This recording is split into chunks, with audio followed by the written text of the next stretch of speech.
Ay, muli isang mapagpalang araw sa ating lahat, sa lahat ng mga sumusubaybay. Binabati ko kayo ng advance Happy New Year. Ay, narito po muli ang ating gawain. I am Pastor Sanjay Ridula at narito tayo sa Kingdom Faith Ministry in Christ. Sa oras na ito, nais kong ibahagi ang pinakamahalaga, isa sa mga mahalagang topic na dapat nating maunawaan, lalo na sa lahat ng mga sumusubaybay rito. Kung ikaw man ay isang mananampalataya na o believer ng ating Panginoong Diyos, mas lalo mo itong maunawaan. Okay? At kung ikaw man ay hindi pa believer ng Panginoong Diyos, mas doble mong unawain at intindihin ito, kapatid, kaibigan. Sapagkat mayroong malaking information na kapag hindi mo ito makuha ngayon, ay magdudulot ito ng epekto, damage doon sa iyong pamilya, sa iyong mga mahal sa buhay. Okay? Atin pong basahin yung ating topic, yung ating title ngayon. Sabi dito, our ignorance about God and His law is our greatest mistake that ends to destruction. Now, dyan pa lang sa ating topic, sa ating title, ay malaki na ang information na ibinibigay sa atin. Sabi diyan, our ignorance. Hindi etong ignorance na ito na nagmumula lang sa atin ay malaking distraction ito pagdating ng panahon. Sige, anong klaseng ignorance daw meron tayo about God and His law? Ibig sabihin, yung pagkawalang alam ng tao patungkol sa Panginoon, kung sino ang Panginoon, kung ano ang Panginoon, at ano ang kanyang mga law, ang kanyang mga instruction, ano ang kanyang mga direction, ano ang kanyang mga method, ano ang kanyang mga idea. Okay? Itong lahat ng mga ito, kapag wala daw alam o mangmang ang isang tao, ito'y isang malaking kamalian.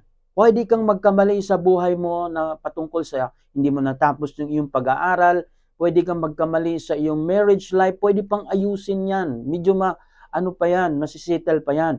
Pero itong kamangmangan patungkol sa Panginoon at sa batas, instruction, or information mula sa Panginoong Diyos na lumikha sa iyo ay isang napakalaking pagkakamali. Bakit?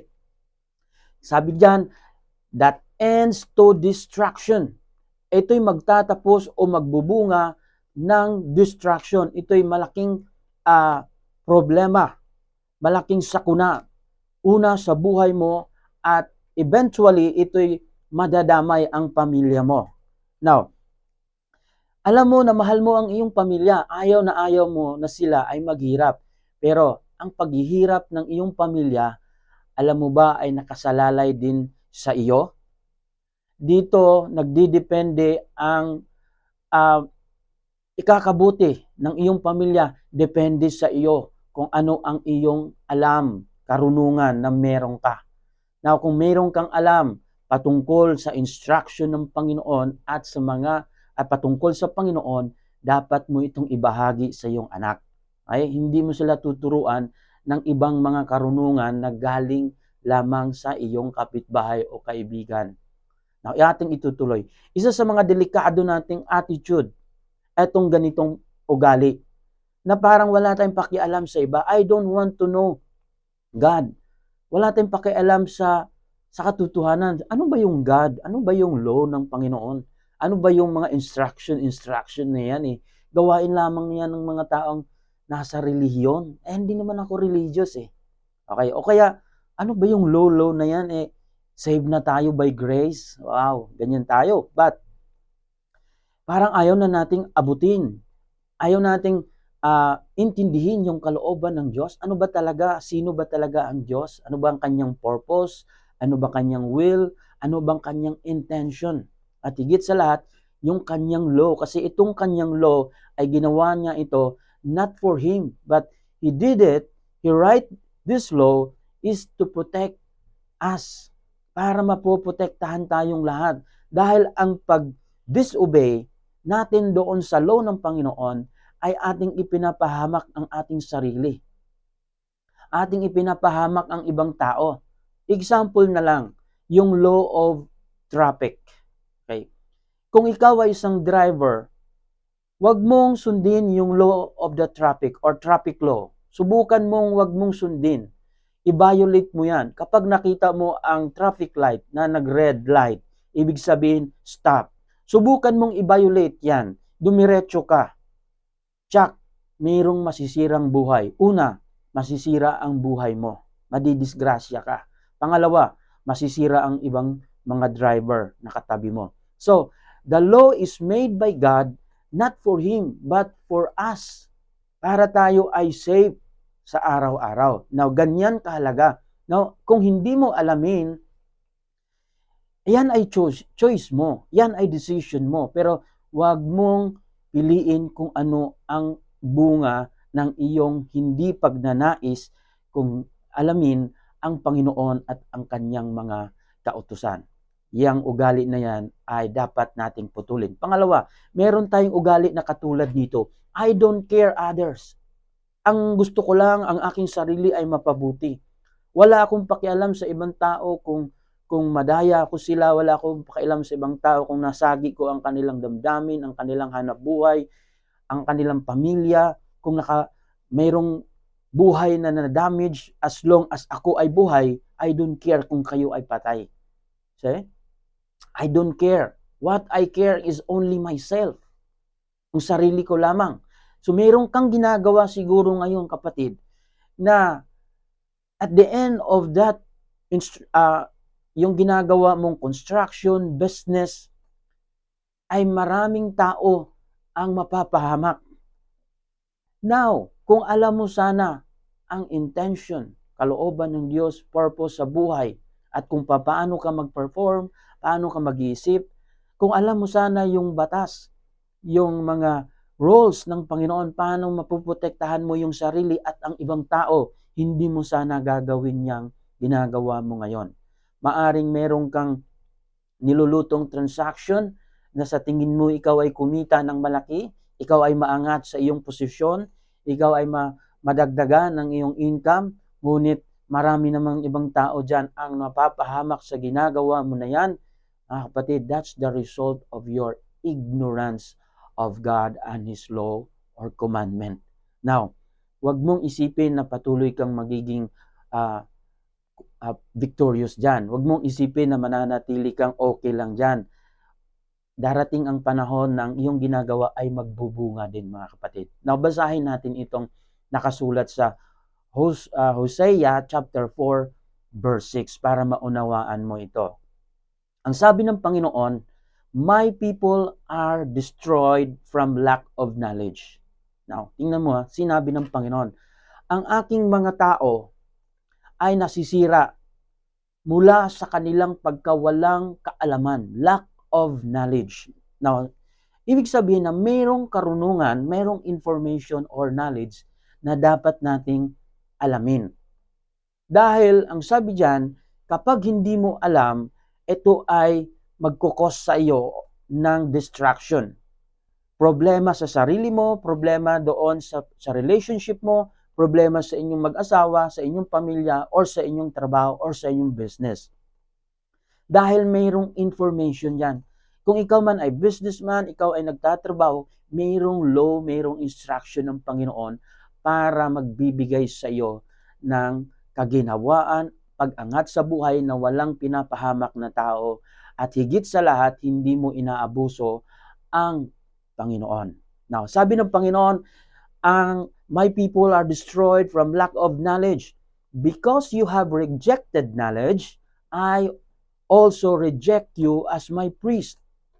Sabi ng Panginoon, dahil hindi mo kinikilala at tinatakwil mo ang karunungan na mula sa akin, ikaw din ay aking i-reject as my representative. Now, maraming tao na kunwari at kung makaasta, sila daw ay representative ng Panginoon. Galing sila sa Diyos, galing sila sa ganito, kung anong relihiyon ang kanilang dala, anong pangalan ng kanilang sekta ang dinadala.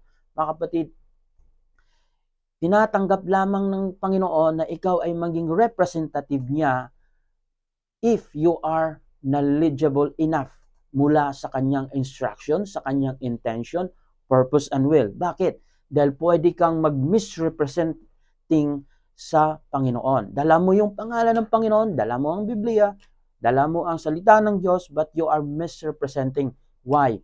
Because ang iyong intention, ang iyong ginagawa ay hindi nagre-reflect sa tunay na purpose and intention of God. Now, anong mangyayari kung ating i-reject ito? Kung hindi ka magkaka-interest nito, malamang ngayon, ayaw mo nang makinig nito, gusto mo nang i-close itong video na to. Makinig ka muna, wait lang kapatid dito. Ganito ang sabi ng Panginoon. If you reject, sabi niya, I also reject you as my priest because you have ignored the law of your God. Kapag ini-ignore natin ang law ng Panginoon, ikaw din ay i-ignore ng Panginoon at madadamay ang iyong mga anak. Sabi niya, I also will ignore your children. Ano ba ang ibig sabihin niya, mga kapatid? Now, kapag ini-ignore mo ang law ng Panginoon, ang instruction ng Panginoon, kasi yung kanyang law, ang tawag niyan is moral law. Parang batas yan ng isang bansa. Anumang bansa nasaan ka ngayon, mayroon pong batas dyan, sanligang batas or constitution. Kapag na-violate mo ang constitution na yan, ikaw ay ikukulong at magkakaroon ng parusa.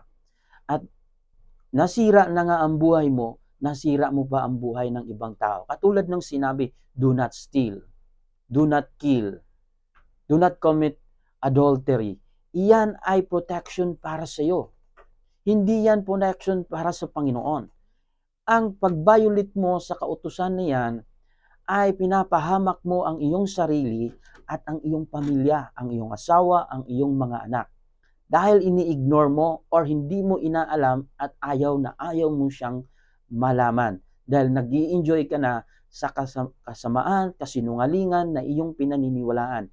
Ngunit ang sabi ng Panginoon, ito'y magbubunga ng destruction. Ang destruction nito, kapatid, nag-iiwan ka ng sumpa sa iyong mga anak. Maaring aalis ka na sa mundong ito. Mawawala na ang iyong physical body at ang maiiwan dito sa lupa ay ang iyong mga anak.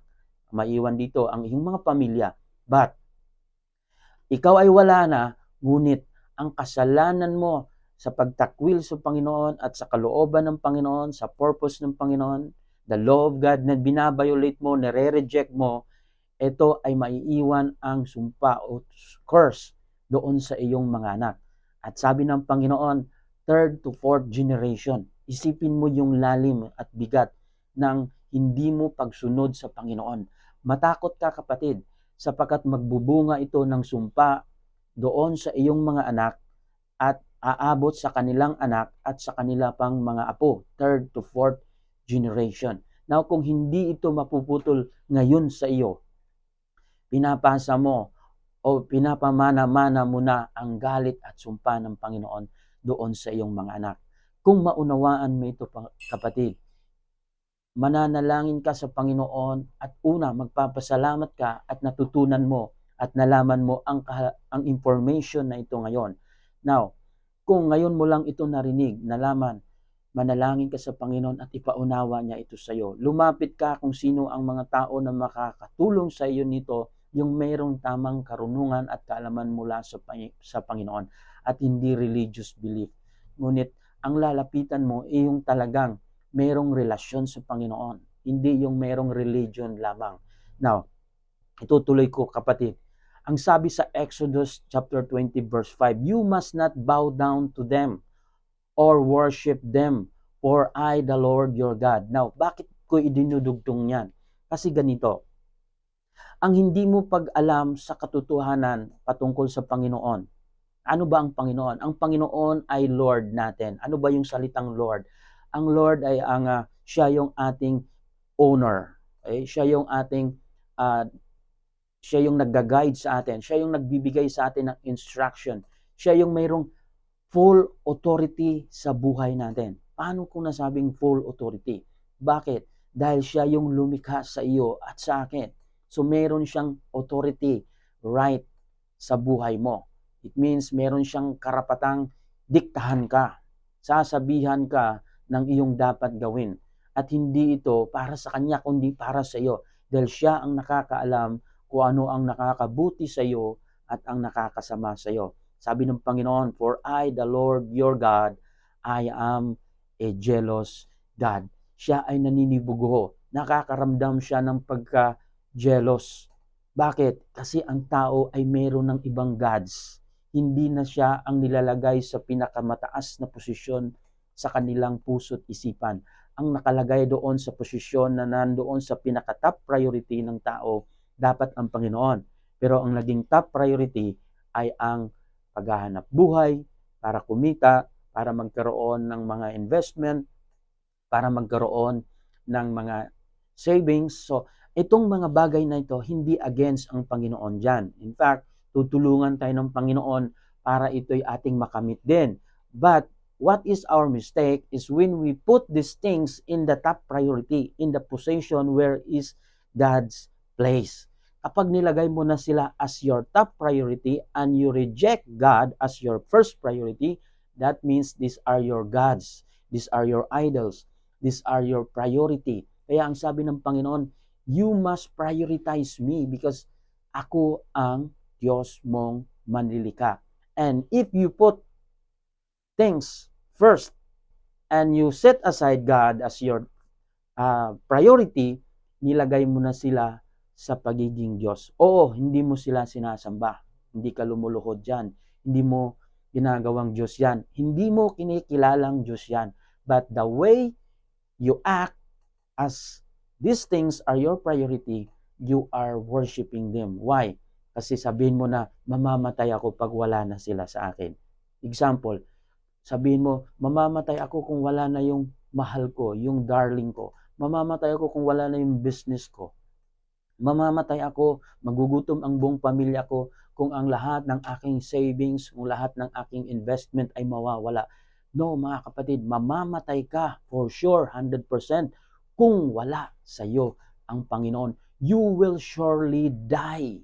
And that die na iyong sasapitin ay higit pa sa kamatayan na iyong alam.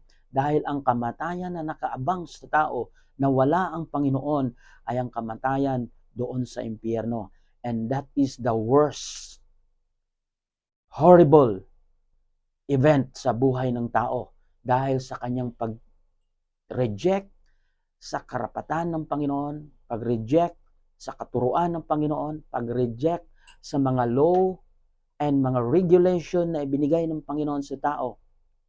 Ang bunga niyan, you will surely die. And that die na sinasabi doon, death and to hell, the eternal damnation. Habang buhay na pagdurusa doon sa impyerno kasama ang mga alagad ni Satanas at naroon din si Satanas. Now kapatid, do not reject God. Know God who He is and know what is His instruction in your life. Why? Because it will bring you knowledge, wisdom, how to live in this world without offending God, without hurting the emotion and the feelings of God sa buhay mo. Yes, hindi madali kapatid. Hindi ito madali. We are not perfect. Hindi ako nagtuturo sa inyo dito na ako ay perfect. I've been struggling many times of this. And I'm hoping by the help of the Holy Spirit of God ay magawa ko rin ito. Because I want to be with God. Nais ko rin ikaw kapatid na maghangad ng karunungan mula sa Panginoon. Not on the religious people. From the Word of God. Ang Panginoon ay jealous. Okay? Sabi niya, I'm a jealous God who will not tolerate your affection for any other gods. Yung sobrang pagmamahal mo sa mga Diyos-Diyosan mo na yan. Hindi ito tumutukoy sa mga ribulto, mga kapatid. Do not attack those people. Bakit? Hindi totoo, mali yung pagsumba ng mga ribulto, but that is not the only meaning of this. The meaning of this is, oo, hindi ka nga nagsasamba ng mga ribulto, but you are worshiping money. You are worshiping power. You are worshiping possession.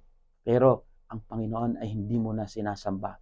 Therefore, nagkasala ka pa rin dito sa Panginoon, kapatid.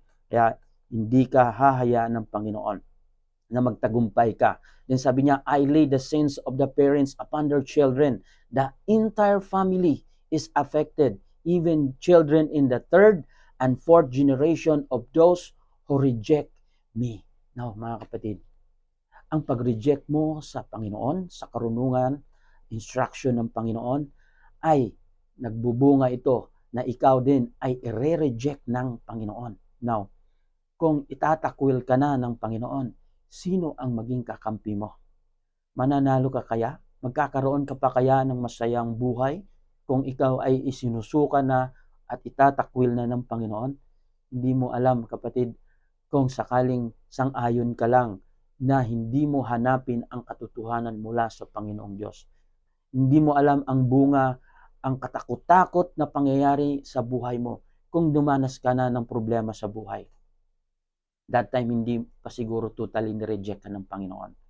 Pero, kapag i-reject mo ang Panginoon, kung ano yung dinadanas mong paghihirap, kalungkutan, kabigatan, yung nag-iisa ka na lang, masigit pa dyan ang dadanasin mo sa iyong pagtalikod at pag-reject mo sa Panginoon. Dahil ang Panginoon na mismo ang magpaparusa sa iyo. Kapatid, mahal ka ng Panginoon, ganun din ang pagmamahal ko sa iyo. I love you with the love of the Lord. Iyan ang motivation ko kung bakit ko ginagawa ito, dahil nais kong iparating sa inyo na mahal tayo ng Panginoon, mahal kayo ng Panginoon, at nais ng Panginoon na magbalik loob kayo sa Kanya at hanapin mo ang kalooban ng Diyos sa buhay mo. At sa ating pagtatapos, mga kapatid, sabi ng Hosea chapter 14, verse 9, who is wise? Kung ikaw ay matalino, let them realize these things. Kung kinikilala mo na ikaw ay may kaalaman, dapat mong maunawahan ito. Let them realize this thing. Ma-realize mo nawa na mas higit na importante na alamin ang Panginoon, ang kanyang kalooban. It means ang pagsunod sa Panginoon. It means ang relasyon mo sa Panginoon, higit sa pagnanais mo na makamtan ang mga bagay na ito. Hindi against ang Panginoon na magkaroon ka ng mga bagay, ari-arian, posisyon, kapangyarihan, as long as hindi mo siya inilagay si God sa baba ng mga ari-arian mo. Ibig kong sabihin, ilagay mo si God as in your top priority, and next is your family and other things na iyong gagawin sa buhay mo. Kapatid, mahal ka ng Panginoon. Sabi dito, who is discerning? Sino ba ang may alam? Let them understand. Okay? Etong sabi ng Panginoon, the ways of the Lord are right. Ang pamamaraan ng Diyos ay ang tama. Pansinin niyo ang sinabi niya, hindi good. Ang sabi diyan, right. Kasi itong right is following the instruction. Yung good ay ayon lang yun sa nakikita ng tao na maganda ito, depende sa pagkakaunawa ng tao. Pero ang salitang right, ito yung nagagawa mo lamang ng tama kung mayroon kang sinusundang instruction. And what is that instruction? That instruction na iyong sinusundan ay galing sa Panginoon. Now, if you're doing it carefully, you are doing right. So, sabi nandiyan sa salita ng Diyos, the righteous walk in them. Now, kung talagang matuwid daw ang tao at sumusunod sa Panginoon, naglalakad siya sa depende sa instruction ng Panginoon. But the rebellious stumble in them. Now, kung ang tao na rebellious, ibig sabihin, salungat, kalaban, hindi ayon sa kalooban ng Diyos, mapapahamak siya sa kanyang nilalakaran at without knowingly, sa kanyang dinadaan ng mali na daan, madadamay ang kanyang mga anak, madadamay ang kanyang pamilya, kanyang asawa, masisira ang kanilang relasyon, mawawalan sila ng pagmamahal sa isa't isa, at horrible things ang kanilang sasapitin. Why? At the end of their life, they will go to hell. And both of them, kung ang ama ay nasa impyerno at hindi nagtuturo habang nabubuhay siya sa lupa, hindi siya sumunod sa Panginoon, maaring ang kanyang asawa, ang kanyang pamilya, buong pamilya ay magkita-kita sa impyerno. At doon may mangyayaring reunion ng pagdurusa. At doon may pagsisihan sa bawat isa. Sasabihin ng anak, tay, bakit mo hindi ako tinuruan? Bakit mali yung itinuro mo sa akin? Sabi mo, mag-aral ako, mag-focus ako na kumita. At ito na ang buhay ko. Nagpo-focus ako sa business, sa mga income, sa lahat ng investment. Then I die. When I die, hindi natuwa ang Panginoon. Narito ako sa impyerno. Sabi ng sasabihin mo siguro sa iyong anak, anak, hindi ko kasi alam din. Wala ring nagtuturo sa akin. Now, it's about time for you, kapatid, na ito'y tinawag ka ng Panginoon. This message is for you, exactly for you, not for your family only, but for you. Una sa iyo, at kapag natutunan mo ito, ibahagi mo sa iyong pamilya, kapatid. Now, ikaw ay tunay na mahal ng Panginoon, namatay siya para sa iyo. Nagtitiis siya sa lahat ng paghihirap upang ikaw ay magkaroon ng buhay. It's about time for you, kapatid, to come back to the Lord or hanapin mo ang Panginoon. God bless you, kapatid, sa panonood.